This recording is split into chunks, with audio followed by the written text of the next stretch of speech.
Déjà, bonjour à toutes et à tous. Je suis ravi d'être chez Views, Euromix, aujourd'hui et d'avoir l'opportunité de vous parler des grands changements autour de la data et de la performance média pour les marques, les retailers et les e-commerçants. Tout commence et tout a commencé par des questions. La première, excusez-moi, voilà, le titre. La première question que je me suis posée en fondant Arcane en 2016, après avoir passé plus de 6 ans chez Google, c'est la suivante. Excusez-moi. Hop, là. Voilà, je vais y arriver. Comment finalement faire la différence sur l'activation média quand on sait que tous les annonceurs utilisent les mêmes algorithmes pour maximiser les mêmes objectifs? Je prends un exemple, le chiffre d'affaires ou le coût par lead. Et finalement, cette question que je me pose, c'est existe-t-il une façon supérieure de maîtriser ces algorithmes? Je suis bien sûr parti du postulat que l'utilisation des algorithmes des grandes plateformes comme Google, Facebook était devenue la norme.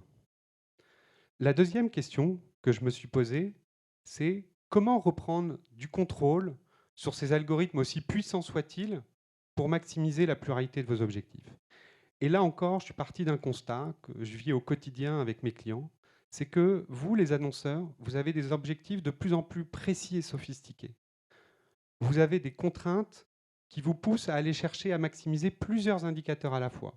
Et je vais en citer quelques-uns, la marge, le stock, le nombre de nouveaux clients, le trafic, les ventes en ligne, le taux d'occupation du call center, etc.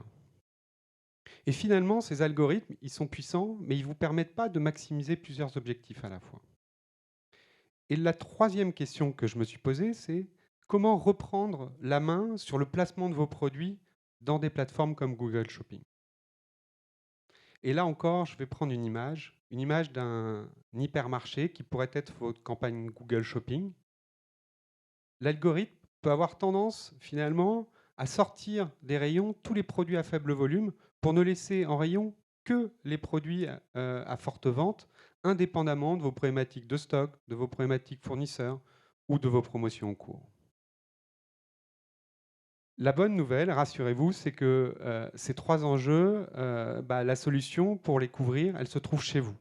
Elle s'appuie sur la richesse de toutes les données que vous collectez quotidiennement. Je vais prendre un exemple, les données clients, les données liées aux produits, les données liées aux cartes de fidélité ou les données de vos utilisateurs, de navigation de vos utilisateurs sur votre site.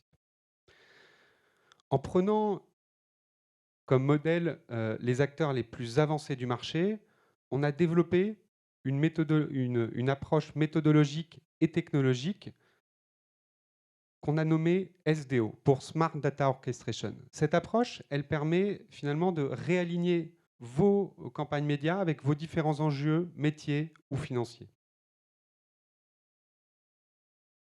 Et concrètement, ça ressemble à quoi cette approche?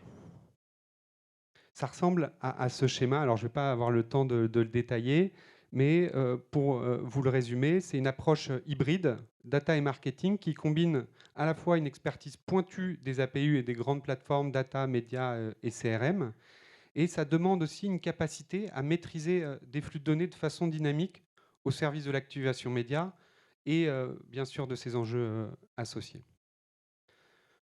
Avant de vous présenter deux exemples concrets, je tenais à vous présenter les trois grandes lignes méthodologiques de cette approche.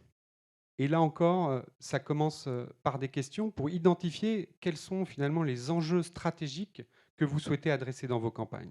Et je vais en citer des exemples. Le premier, par exemple, comment optimiser ses stocks dans mes campagnes? Comment faire varier la pression publicitaire en fonction du taux d'occupation de mes techniciens par zone géographique?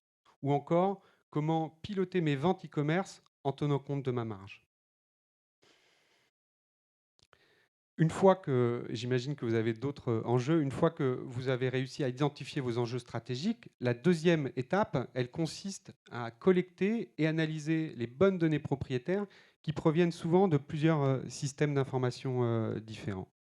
Et enfin, la troisième étape, la plus importante, c'est de réussir à réunir deux types de profils pour qu'ils travaillent main dans la main, des profils des experts data, capables de synchroniser différentes sources de données provenant souvent de différentes sources et systèmes d'information différents. Et il faut également aussi réunir des experts médias capables de comprendre cette donnée et surtout de l'activer dans les campagnes. Et enfin, le dernier gros enjeu, c'est de réussir à choisir la bonne technologie qui vous permet de centraliser toutes ces sources de données, de les croiser, de les orchestrer dans vos campagnes médias. Comment maintenant passer, et j'en reviens à mes deux exemples très concrets de la théorie à la pratique. Prenons l'exemple d'un e-commerçant qui a des très faibles marges. Si cet e-commerçant il souhaite maximiser ses campagnes sur le chiffre d'affaires sous contrainte de rentabilité globale, c'est assez facile. Par contre, si cet e-commerçant il souhaite mettre un maximum de budget sur ses produits qui ont la plus forte marge, là c'est beaucoup, beaucoup plus compliqué. Aujourd'hui, en analysant un peu ce que font les acteurs avancés, les acteurs du marché les plus avancés, on identifie qu'il faut être capable, pour chaque vente réalisée sur le site, de pousser la marge par produit dans les KPI de pilotage. Les acteurs les plus avancés du marché y arrivent et c'est comme ça qu'ils réussissent à basculer leur budget média d'un centre de coût à un centre de profit. Le deuxième et dernier exemple que je voulais prendre, c'est celui d'un e-commerçant qui vend des vélos haut de gamme. On sait aujourd'hui que ces vélos-là, ils sont assez pénuriques sur le marché en ce moment. Automatiquement, l'algorithme va privilégier la mise en avant de ces produits parce qu'il est conscient que ça va générer un maximum de ventes. Or, on peut se poser légitimement la question de se dire que ces produits ils auraient pu se vendre avec ou sans publicité. Au-delà, finalement, du risque de rupture de stock ou de frustration des clients, on peut se dire qu'on perd du budget pour générer des ventes incrémentales sur des produits qui ont plus de mal à se vendre et qui sont en stock. Et là, une des solutions qu'on a réussi à mettre en place, c'est on a réussi à automatiser des règles à partir de flux de données de stock et d'une courbe d'écoulement des produits pour faire de vos campagnes médias un axe d'optimisation des stocks. Des exemples comme ça, je pourrais en citer plein. Là, je vois le compteur, donc il est l'heure de conclure.